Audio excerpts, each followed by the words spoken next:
Assalamualaikum warahmatullahi wabarakatuh. Perkenalkan, nama saya Najwa Azizah dengan NPM 228110018.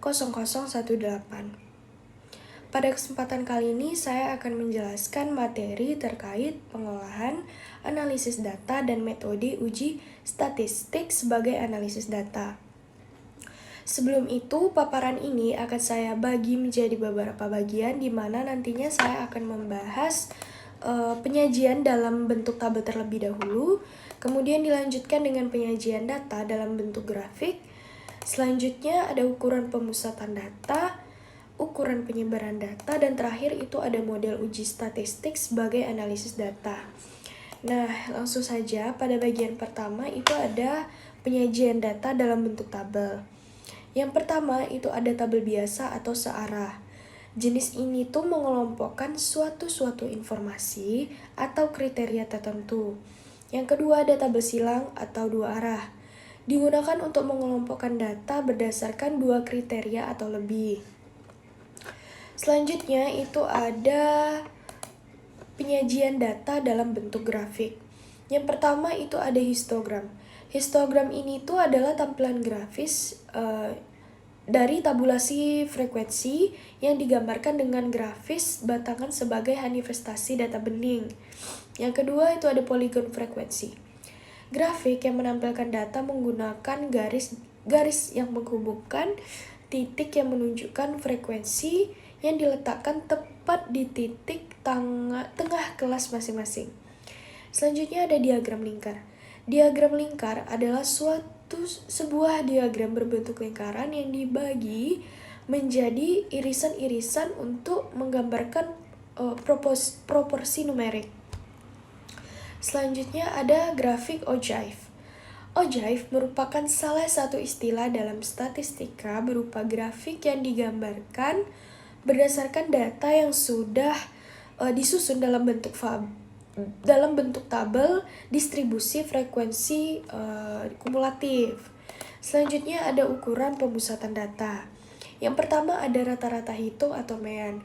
Perhitungan rata-rata hitung adalah dengan cara menjumlahkan semua data yang ada. Kemudian dibagi lagi dengan banyaknya data tadi. Selanjutnya ada modus.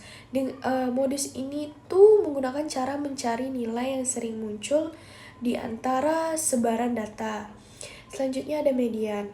Nilai tengah dari suatu gugusan data yang telah disusun dari data terkecil sampai data terbesar, begitu juga sebaliknya. Selanjutnya ada ukuran penyebaran data. Yang pertama ada rentangan. Rentangan atau searah atau daerah jangkauan adalah selisih antara nilai terbesar dan terkecil dari serangkaian data. Yang kedua ada varians. Nilai dari sekelompok data dapat menjelaskan homogenitas dari data tersebut. Semakin kecil varian dari sekelompok data ini, maka semakin homogen. Begitu juga sebaliknya, semakin besar varian maka data semakin heterogen. Selanjutnya ada simpangan baku. Simpangan baku atau standar deviasi adalah nilai statistik yang dimanfaatkan untuk menentukan bagaimana sebaran data dalam sampel, serta beberapa dekat titik data individu ke mean atau rata-rata nilai sampel. Selanjutnya yang terakhir itu ada model uji statistik sebagai analisis data. Yang pertama ada analisis deskriptif. Metode penelitian dengan cara mengumpulkan data, ini mengumpulkan data-data sesuai dengan yang sebenarnya, kemudian data-data tersebut disusun, diolah, dan dianalisis lagi untuk dapat memberikan gambaran mengenai masalah yang ada. Selanjutnya yang kedua ada analisis komparatif. Cara untuk melihat dua atau lebih hal yang serupa untuk melihat bagaimana mereka berbeda dan kesamaan apa yang mereka miliki. Ini digunakan dalam banyak cara dan bidang untuk membantu orang memahami persamaan dan perbedaan antara produk dengan lebih baik. Yang terakhir ada analisis asosiatif. Merupakan bentuk analisis data penelitian untuk menguji ada atau tidaknya hubungan keberadaan variabel dari dua kelompok data ini atau lebih. meliputi BI 7-day repo rate dan penempatan dana pada Bank Indonesia, serta variabel terikat atau dependent atau yaitu tingkat likuiditas. Sekian dari penjelasan materi dari saya, lebih dan kurangnya saya mohon maaf.